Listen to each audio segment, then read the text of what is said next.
Well, as people are filing in, I'm going to go ahead and get started today. So good afternoon. My name is Amanda Jarvis, and I'm with the Virginia SBDC Network.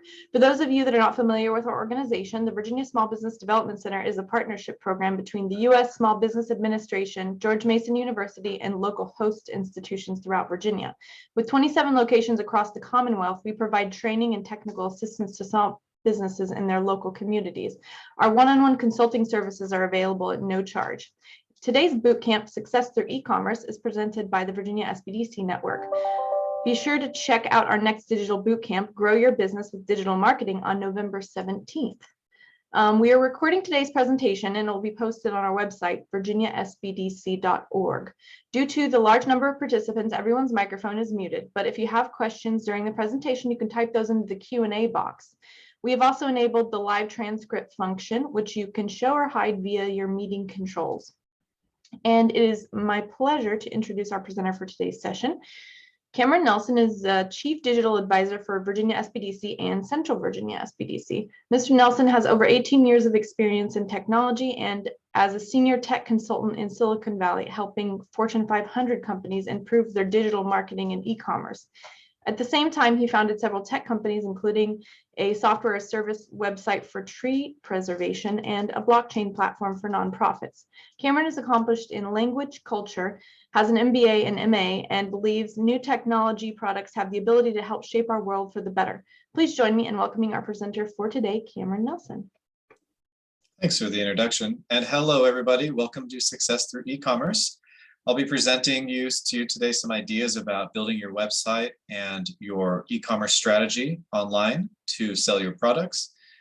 Like was mentioned, if you have questions, please feel free to type them into the Q&A box at any time, and we should have 10 to 15 minutes at the end of this to discuss your questions. So let's jump into it. We have 3 goals for the bootcamp today. First, we're going to learn what website and e-commerce platform works best for you and your particular business. Second, we're going to set up your e-commerce store and list your items for sale. And third, we're going to refine your approach and update your store and learn ways to maximize your profits. So first off, we should talk about your website. If you're going to have a business selling products online, your website, or you can think of it as yourbusiness.com, is going to be your business's home on the internet. So it's important that you have a good website that goes hand in hand with any e-commerce strategy. I wouldn't recommend that you would just post products on an e-commerce site like Shopify or Etsy without having a website.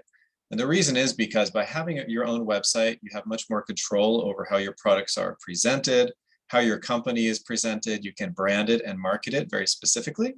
So it's a very good investment to build a website. So here are the 4 levels of website. If you currently have a website, then you might realize you fit in one of these levels. And if you don't have a website yet, you could start thinking about what type of website you think you need.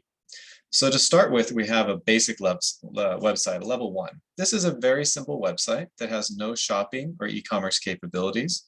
It could be just like a one-page website that could describe your business. And this can be sufficient if you have a service-based business that you're trying to just get people to walk in the door. But really, if you're selling a product, this type of website's not going to be very useful to you. A minimum level website is the next step up. And this is a website that is going to have several product pages describing your products. But you're not going to be able to buy the products on the website, but you will link to an external site like Amazon, Shopify, Etsy, or eBay for the checkout process of your products. So this is an upgrade from the level 1, but you do have to link to those third-party sites to sell your products, which means you are going to be paying them a fee to use those sites. So if you want to do everything yourself on your website, then a level 3 website is what you should be looking for, because this is going to integrate the shopping capabilities and the payment gateway, so it means people can pay with their credit card, all on your website. And it can also link to social media pages, things like that. So a level 3 website is a very good level if you're serious about accelerating your online sales. And lastly, we have a level 4 website. This is really an advanced website that should only be necessary if you have a more complex product to sell. So if you want to sell subscription packages or have a referral network system, or maybe you want a lot of videos in your product descriptions, you might need to upgrade and spend the money on a level 4 type of website. So let's talk about upgrading a little bit more. So if you don't have a website, you're at level 0 right now, you can get a level 1 website free from places like Wix.com and Squarespace.com, Weebly.com. These are all good options. And they will allow you to get that yourbusiness.com domain name, which is so important, and customize it. You can also get a free business page when you create an account on Shopify, Etsy, or Amazon, or other e-commerce sites. But again, this is going to be tied closely to those companies. It's not going to be a pure experience of selling your products on your website with a level 1. So a level 2 website upgrades that, and this is usually a good level for businesses that are starting out selling online. They're going to allow you to customize the website quite a bit more than the basic level. You can then link to third-party sites to sell your products. And you're not going to be able to do things like having user logins for subscription packages or anything complex in the checkout process, just the kind of basic minimum e-commerce package here. Level 3 website is usually going to be an investment of between $2,000 and $9,000, and it's going to allow you to target your market with much greater customization. You can do this by having unique landing pages for different ad campaigns. You can do A/B testing, which is testing different versions of a page with one little difference or change between them to see which one gives you the most purchases. So this is a really good website if you have a little bit of money to invest in your business, and this is going to help you sell more products at a higher price. And lastly, the advanced level website is best when you have a complex product to sell. So maybe you're selling shoes or clothes that have different colors, sizes, styles, maybe clothing that comes in different patterns. These all make the checkout process more complex, and you will have to plan on investing more money in a website if you want to support all of those types of checkouts. You can also do things like the video sales, geolocation, having a user login portal, etc. So hopefully now you have an idea of, if you have a website, what level you're at, and if you don't, what level you should be at. But now we're going to talk about some of the website startup and operating expenses.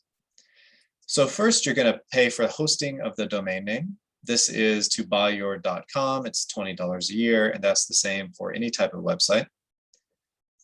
You're also going to pay a company, which is called a hosting company, an annual fee to host the files of your website. So this is in addition to buying the domain name.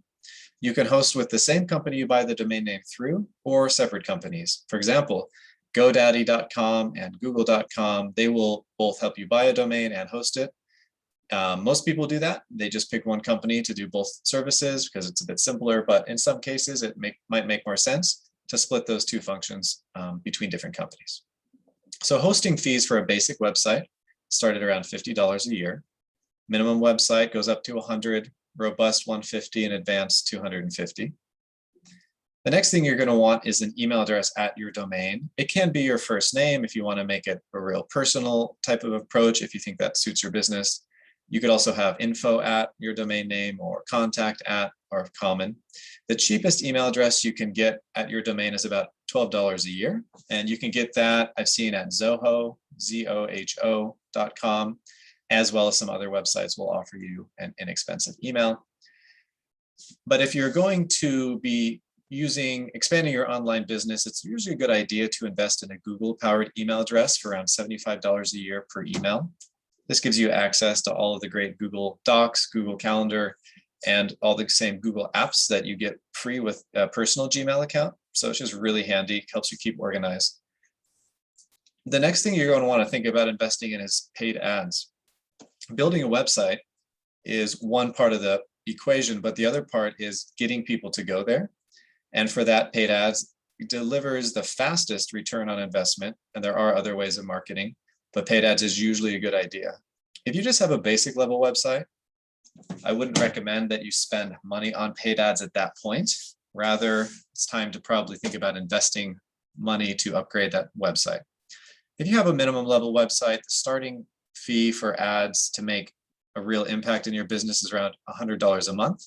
This will be split between usually Google, Facebook, Instagram. You can also consider YouTube.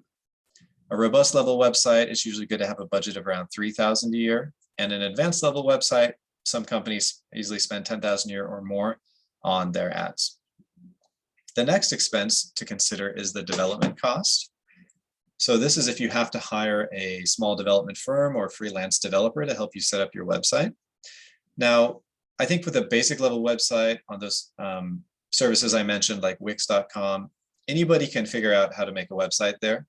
They don't give you a lot of options. They keep it really simple. But if you don't have the time or patience, then you can obviously pay somebody to do that for you and expect to spend around $300 to $1,000. Minimum level websites should cost between $750 and $3,000, a robust between $2,000 and $9,000, and an advanced level website anywhere. I've seen them as much as around $45,000 for an e-commerce website if you have a lot of more fancy and advanced features. The last category here is what's called SSL, which if you're accepting credit cards on your website, credit card payments, this is a requirement. So you'll have to spend about $100 a year to get SSL on a robust or advanced level website, just as an ongoing cost. Sometimes there are free options available for this. They don't always work in every situation, but if you're building out this type of website, you can inquire to your developer if there's a free SSL that can be utilized. If so, you can save the money on this category. Now that we've gone through the main considerations looking at your website and your business's home presence online, we're going to talk about the top e-commerce platforms for small businesses to be using. These can be used in conjunction with your .com website. They, like I said, they shouldn't be used without a .com typically, because you're not going to be able to, charge as high of a price premium. You're not going to have as good of a brand image online without having your own website. So a lot of businesses will have their own website. They will pick one or two of these to also sell their products on, because these sites give you additional customer funnels and customer acquisition channels, which is really important. You need your products to be getting in front of as many potential buyers as possible. But keep in mind, all of these are going to take a cut of your profit. So you prefer to minimize the volume of sales on these sites and maximize them on your own website, which will give you the most profit. But these can still be really useful. So let's talk about the price considerations. First, we have Shopify. It costs between $29 and $79 per month, plus a small transaction fee. It's extremely easy to set up and offers one-click selling to list your products. It doesn't allow you to customize the checkout process very much. And so some e-commerce businesses find that it doesn't suit their needs. If you're trying to sell different styles of shoes and sizes and colors and men's and women's, it's probably not going to work. Next is Etsy. They charge a flat 5% sales fee and a small listing fee, and then about a 3% payment processing fee on top of that.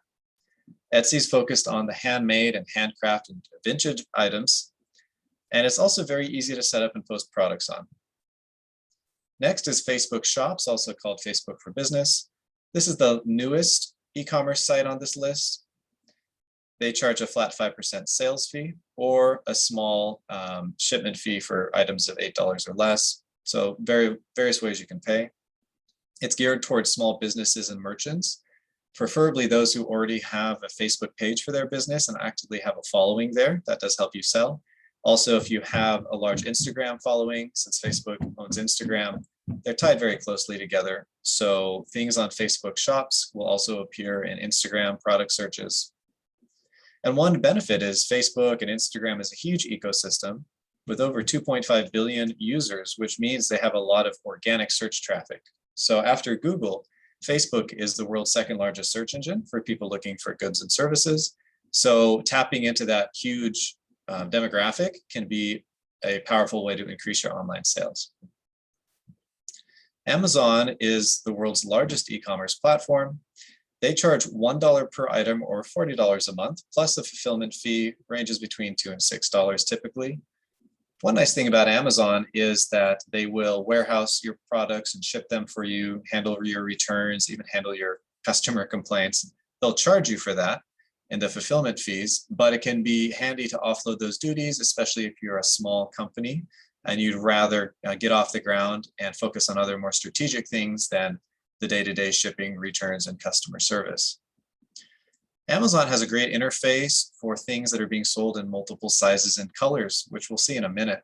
So if you have items that are a little bit more complex, they come in different variations, Amazon's going to give what I think is the best experience online to sell those. So you should consider that. And lastly, we have Amazon Handmade.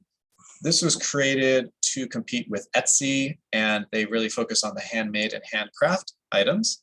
They have the highest fee here of all of these, 15% on all sales. And they also let you sell things in multiple sizes and variations and give that same all Amazon experience, which I think is really good. One thing to note is that you'll need to qualify before you can sell here by submitting an artisan application, which technically or theoretically ensures that there is a higher quality product. And this application can take over a month. I've gone through it with small businesses recently. There's phone interviews, emails, forms. It's not a simple process. So just be prepared that you're going to spend some time to get qualified to sell on Amazon Handmade if you choose to go that route. So next, we're going to look at these 5 in more detail. And I hope by the time we've gone through all 5, you're going to have an idea in your mind of which site or sites would be the best for you to sell your product on. So first up is Shopify. They advertise themselves as the platform commerce is built on, so a pretty lofty claim. They give you a free trial with 14 days. They won't charge you anything for the products you sell, so it's a no-risk way to get into selling here. You can see some of the products that they're focused on in the images down below. We have makeups and personal care products. We have plants, textiles, and handmade cards and clothing, and even some food items. So Shopify is a good all-around e-commerce platform for many different types of products. Etsy is next, and Etsy focuses on the handmade, handcraft items. And you can see that just by looking at the images here, the products they are promoting up at the top, storage and organization like containers, jewelry, leather goods, personal care items, handcrafted baskets, all those things. So people come to Etsy looking specifically for these types of artisan and craft and hobby supply stuff. So if this is what you're selling, Etsy is going to be a great place for you to check out because you're going to have a big audience there that's already looking for this kind of thing. Now, Facebook Shops, like I said, is integrated with Instagram. And this can be a smart option if you already have a Facebook or Instagram account for your business and you like to post there and you keep engaged with your customers there, because Facebook will make it very easy for you to list your products, list the shipping and the price, and upload pictures and sell it. However, Facebook Shops isn't going to be great if you don't use Facebook or Instagram already, because you'll have to create an account and you'll have to set up the pages, and that'll take some time. And also, if you just don't like the Facebook ecosystem, then this isn't going to be for you because they collect all your data and they do with it what they want. And there's not much transparency there. So, if you love Facebook, then this is a great option. Like I said, they have over 2.5 billion users searching for goods and services on their platform. So it's a huge marketplace and a good selling opportunity.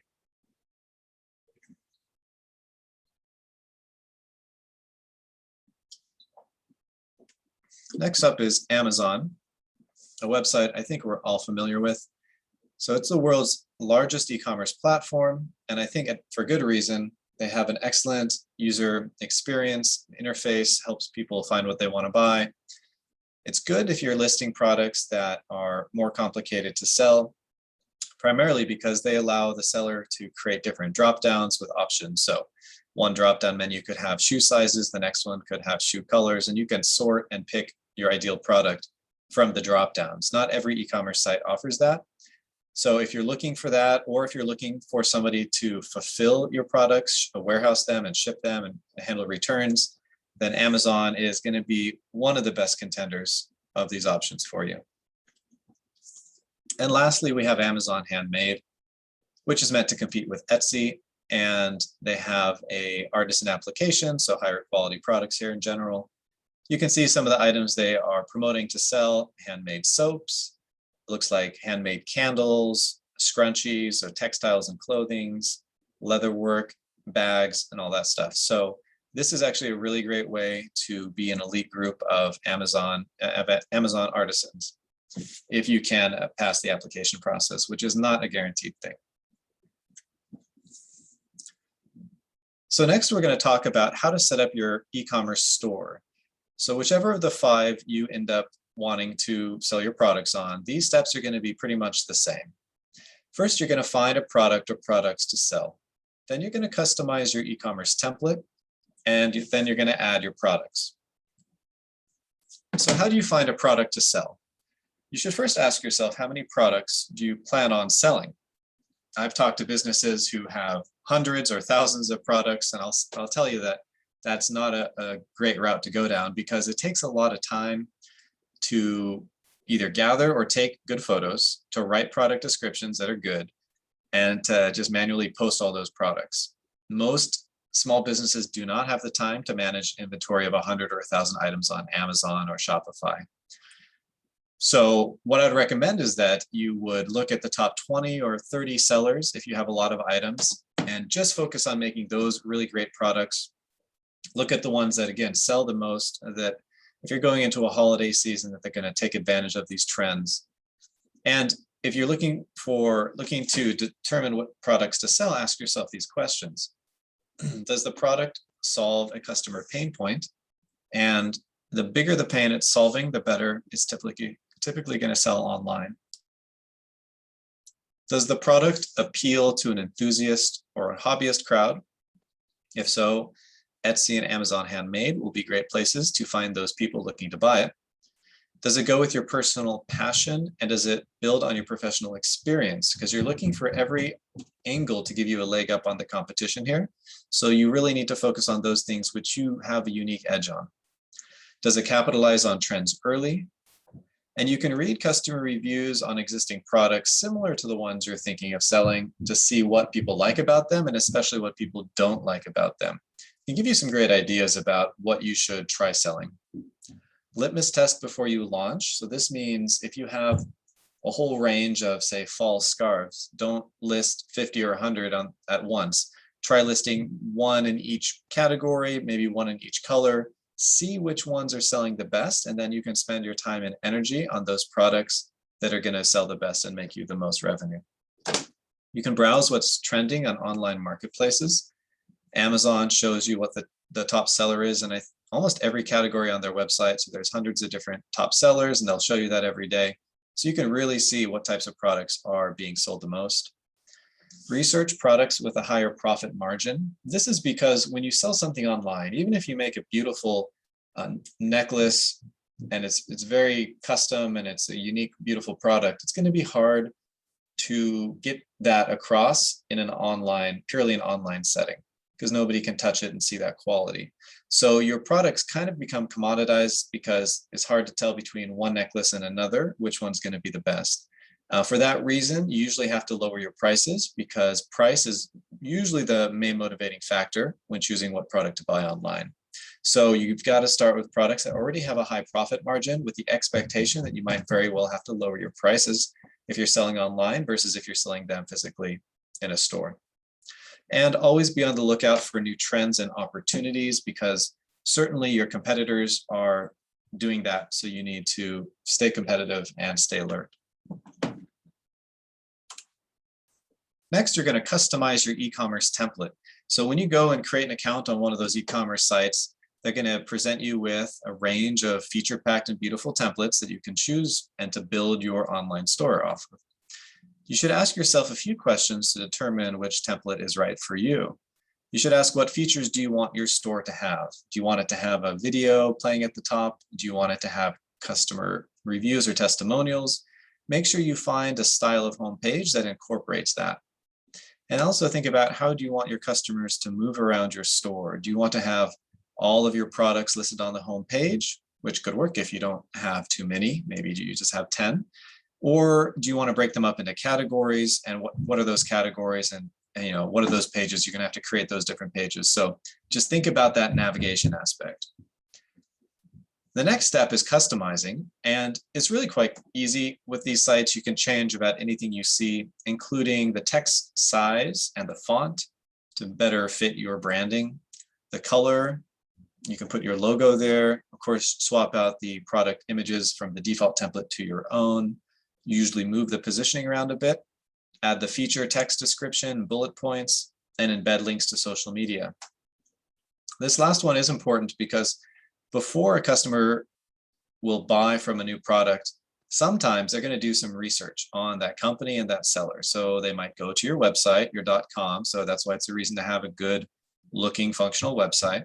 They might also go to your social media to see how active you've been. Do they like what you've posted? Does it appear to be, good quality photos and good English grammar, or does it appear to be maybe an offshore company with bad spelling and they're not going to have trust in it? So it's important to have a good and polished image online. And you can link all that together on your e-commerce page so your customers can go find that easily. Next, you're going to add your products. You're going to need a few things to add your products. The first one will be the name of it, the price, what category it fits under, the weight for shipping for physical products, and the file if it's going to be a downloadable product. There's a few key things to look out for, which are going to be the product description, the product images, and the product categories. Getting these three things right is critical to having a good experience on your e-commerce page and maximizing your online sales. So the first thing we'll talk about is the product descriptions. It's very important. They need to be well written and convincing, and there's a few things that you should avoid. Don't use complex jargon and abbreviations. Always spell out an abbreviation. You can't assume that everybody who's a potential buyer is going to know what an abbreviation stands for. Don't use cliches because they really don't help your cause, and avoid long sentences. Some research done on Amazon top selling products showed that the best-selling products followed a similar pattern. The description was 2 or 3 sentences of text, followed by usually 4 to 8 bullet points of additional description. So nobody's going to read multiple long paragraphs of text about a product, or very few people will.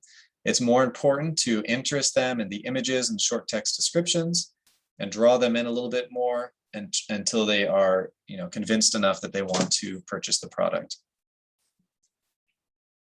So that moves us on to product images.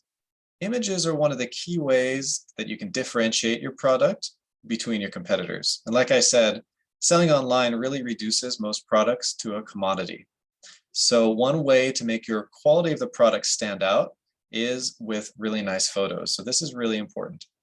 Over on the left, there's a picture of a photography light box. This is a simple setup. You can actually just buy these kits online. They're $20 or $40. They're going to have a neutral white background. They're going to have a light setup. And what you're going to do is place your camera on a tripod and set your products in one by one and take pictures. So all the lighting will be even. The background will be neutral and not distracting. As you can see here, the pictures of these metal products are going to turn out very well. So here's a few tips when taking product photos. Always use high quality images and never select images that are blurry or too small, that are pixelated. Make sure each image is the same size. You can do this by using a tool like Photoshop to resize your images to the same dimensions, or just Google online image resize tool, and there'll be many free services that'll help you resize your images so they're the same size and dimensions. You can take your own photos. Using a smartphone from the last year or two is going to result in pretty good photos. As long as you have a good light setup like this, it should be fine. Some websites, e-commerce sites, are going to offer a 360-degree view option, which will allow your customers to kind of spin your product around and look at all angles. If this is an option when you are setting up your store, make sure you make use of it. And also add all the product variation images. So you can make sure shoppers can look at the product in its full range of colors, shapes, sizes, and variations. It's going to help them make the buying process, make the choice to buy. And some e-commerce sites will give you a zoom option. And if you have some fine detail, maybe it's a leather bag with some stitching and you really want to show that off, you'll need to take a really high resolution image. But then some websites will allow you to enable a zoom option so customers can zoom in really close and to see that fine detail. And lastly, you can easily optimize images with using a free online compression tool. And the reason for this is that the image file size is very important. You want to reduce that to a small size so your e-commerce site loads up really rapidly, especially on a slower internet connection. And right out of a smartphone or a digital camera, images are going to be huge. So way too big for an e-commerce site. For example, a modern smartphone would probably take an 8 or 10 megabyte image, whereas the maximum file size you'd want to use on an e-commerce site is probably around 200 kilobytes. So roughly 50 times smaller. So it's really important that you reduce the file size. And again, you can do that by finding an online image compression tool. So here's some examples of really good product images. Here on the left, we have a backpack by North Face. The good thing here that I like is that they have the different variations showing the sides, the back, the front, the pouch is open and the zippers up and down. This is important to show a customer all the different ways it can be configured. Below that, we have a memory foam mattress. And the good thing that in this product listing is that they have a 3D schematic showing what's inside of the product. So if you have a product where the quality and the differentiating factor is inside or invisible to see by the eye, you should probably think about investing money and hiring a 3D artist to create some kind of diagrams or schematics for you to help you get that point across. And lastly, the photo of the shoe is a great photo. It has a neutral white background, very even lighting, so there's no dark shadows, and every little detail is plainly visible. Next, you're going to launch your online store and maximize your profits. So we're going to talk about how to set up your payment method, how to preview, test, and publish your online store, and then what to do in a follow-up review period in 4 to 6 weeks. So before you can sell anything, you'll need to set up a payment method. This is basically the process where somebody paying with a credit card will have the funds withdrawn from their account and deposited into your bank account. The typical fee for this is around 1% plus 10 cents per transaction, all the way up to 3% and 30 cents per transaction.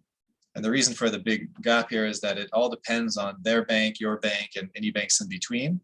So it can vary quite a bit. There's 3 popular ways to accept payments. The first one is a merchant account and a payment gateway. So this is when your bank will give you e-commerce code or a plugin to use on your website, and they will channel the money into your business bank account with them. The second method is a payment gateway package. This is a third-party software which will integrate usually onto your website and connect your store shopping cart to the credit card processing network. And the last method is simplified credit card payment processing. So some e-commerce sites, particularly Shopify, have their own payment gateway. And if you do choose to use theirs, they offer 0% fees but with using it. So that can be a nice way to save some money on fees. At the end of the day, there's always factors to consider in choosing the most cost-effective option for you. So any one of these 3 could be the way for you to get the fewest amount of fees and maximize your profit. Next, you're going to preview, test, and publish your online store.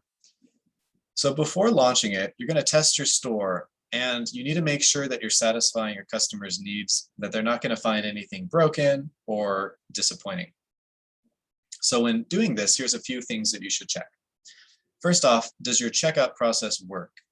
The simplest way to test this is to go ahead and place an order yourself. Make sure that it comes through in the back end, in the admin panel, whatever site you're looking at, you'll see your order. Make sure you get your notifications. If you have an email notification set up, make sure it comes through with all the proper information. If everything looks good, you can then just cancel the order, refund it from the admin side, and you can check out the refund process as well. The next thing to test is make sure your store's buttons work. So if there's any button you can click or any link, make sure you click it. You might have a typo in there. You might have a link to a wrong page. So make sure you find any things like that before your customers do. And lastly, go through your content, look for grammar and spelling mistakes, test your page on different devices, a phone, a tablet, a computer, preferably different operating systems too. This will give you the best way to see if there's any unexpected bugs or problems. And you can also check all of your pictures to make sure they load quickly, that they look good, sharp, that they're not pixelated. You'll be surprised how many times you might accidentally upload a small resolution image when you meant to upload the full resolution image. Well, it's good to check everything and have a couple other people check these things too. And then once you've checked it all, you can be pretty confident that your website is ready to launch.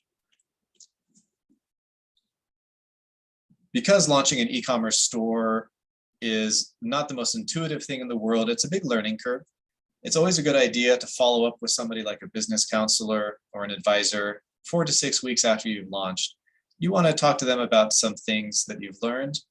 It's good to talk about, did you meet your sales and revenues goals for the first month? What feedback did you receive from your customers online? What products sold the best and the worst? What new ideas do you have for future products to sell? What have you learned from your competitors?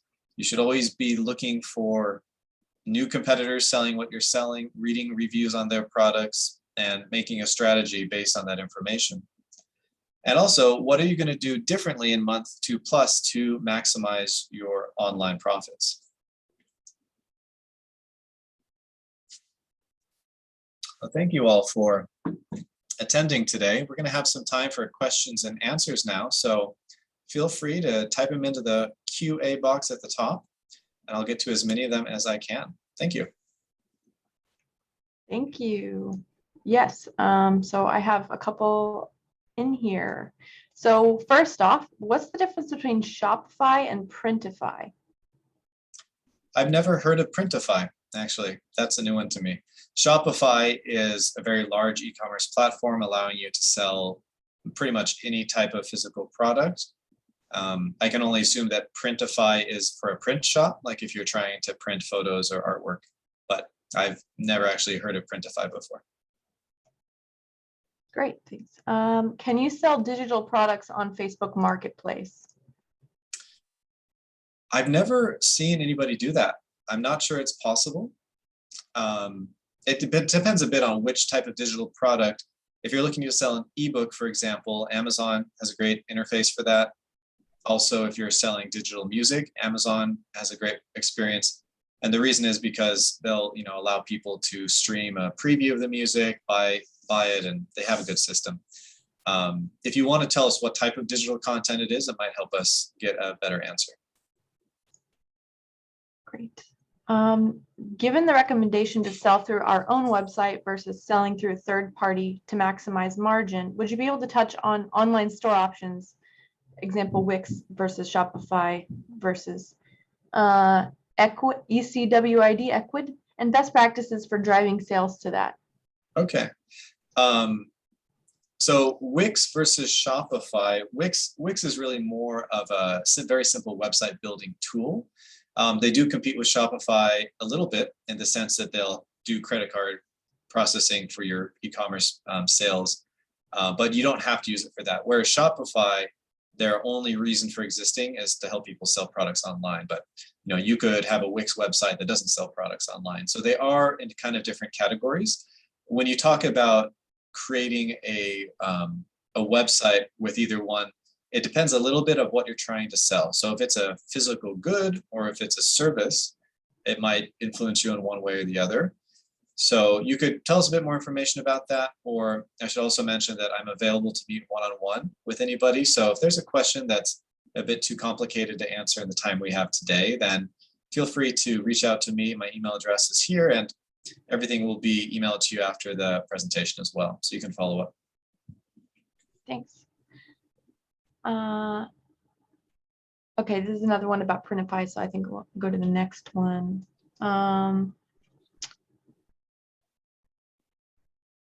What if you are a small startup that is mainly service-based company, but offers small retail selection of items? What would you recommend?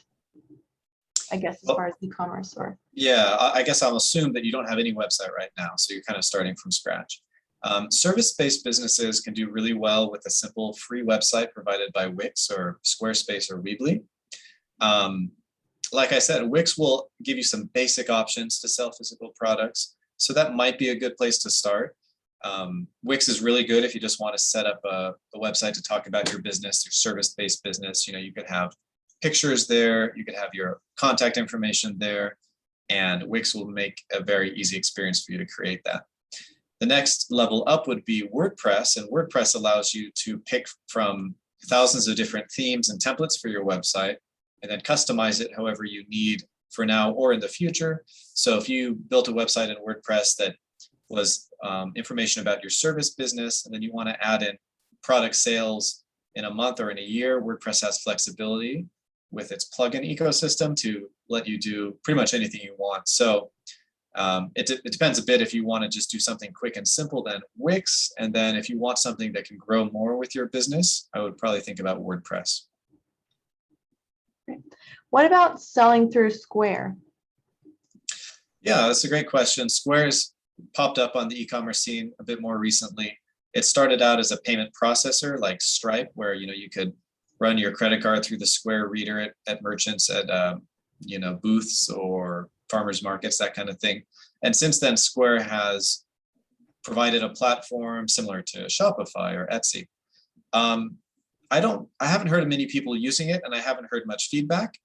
It's not as big as Shopify, Etsy, or Amazon, or any of the ones we talked about. Those are really the top 5 largest. But you could take a look at Square as well, and it might fit your needs just fine. What do you recommend for reservations and commerce related to booking a ticket or event for an entertainment product rather than a hard, like a product, a good? Yeah, that's a great question. There's a few major ticket and event booking e-com platforms. I don't know if I'd call them e-commerce platforms because they're about tickets and events, but they basically are.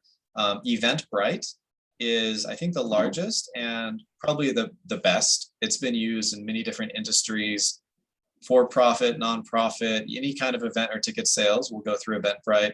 They charge a fee, but they handle a lot of the stuff. They handle the interface, the credit card processing. You can just set your options for the event.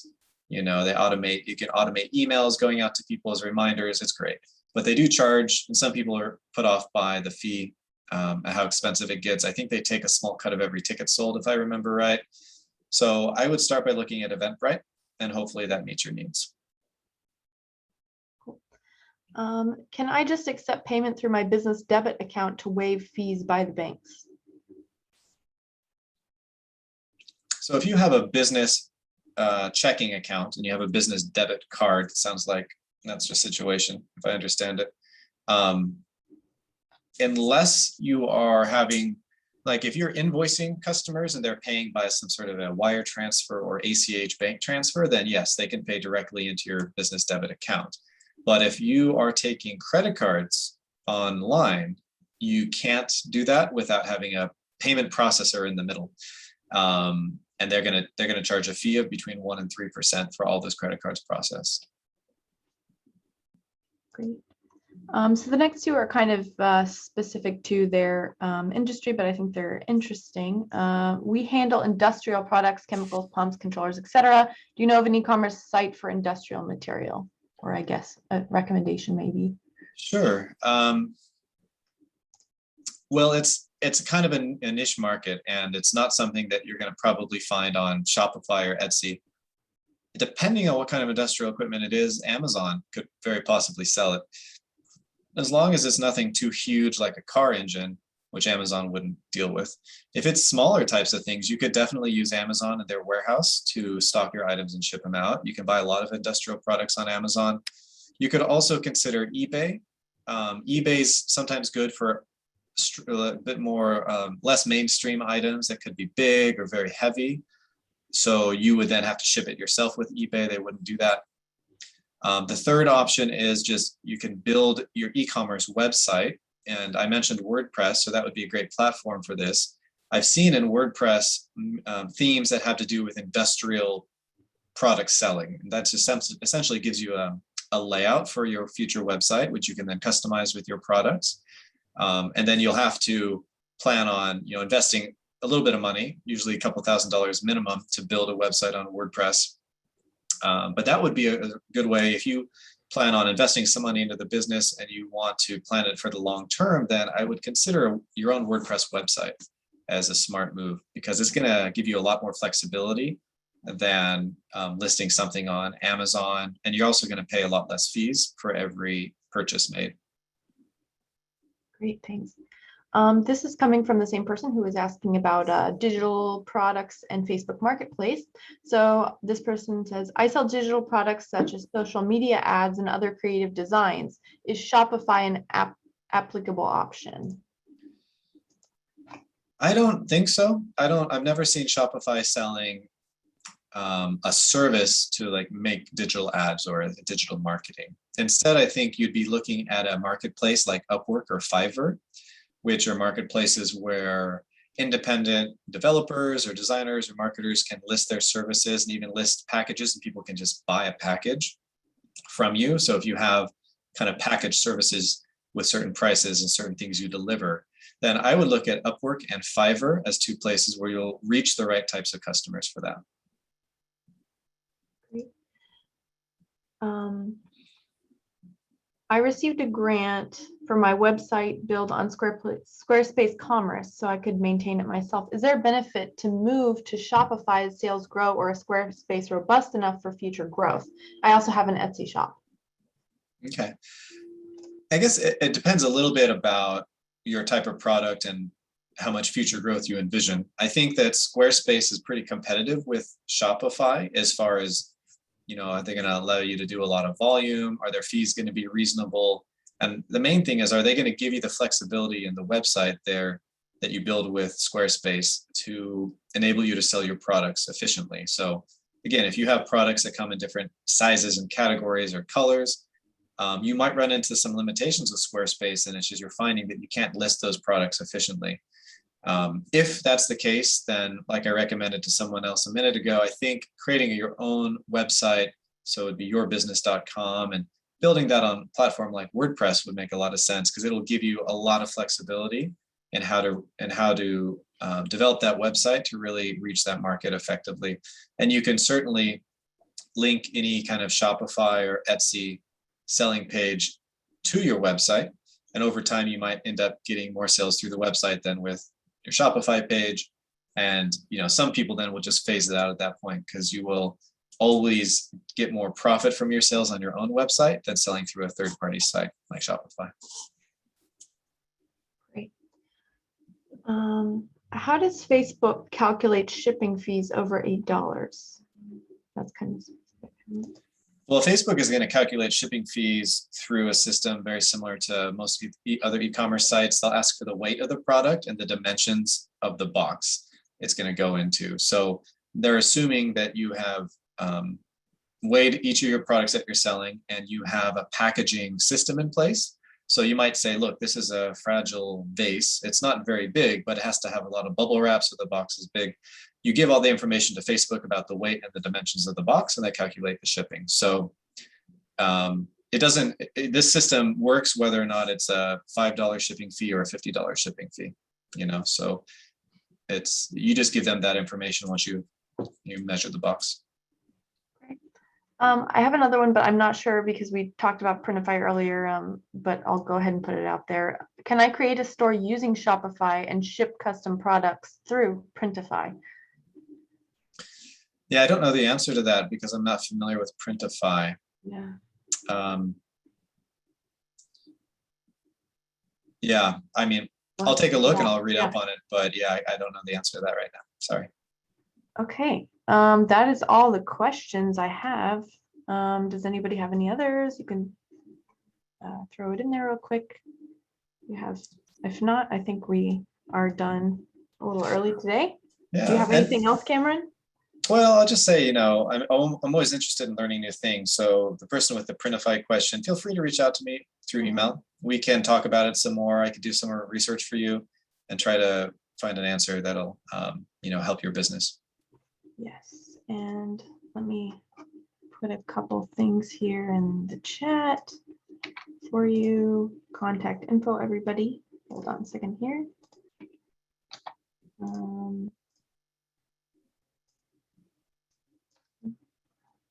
Go. Okay, this is our, all right. Oh, wait, let's see here. Sorry about that. Okay. Well, I think that's it. So everybody, thank you for joining us today so much. You'll receive an email with a link to the recording and evaluation and the slides.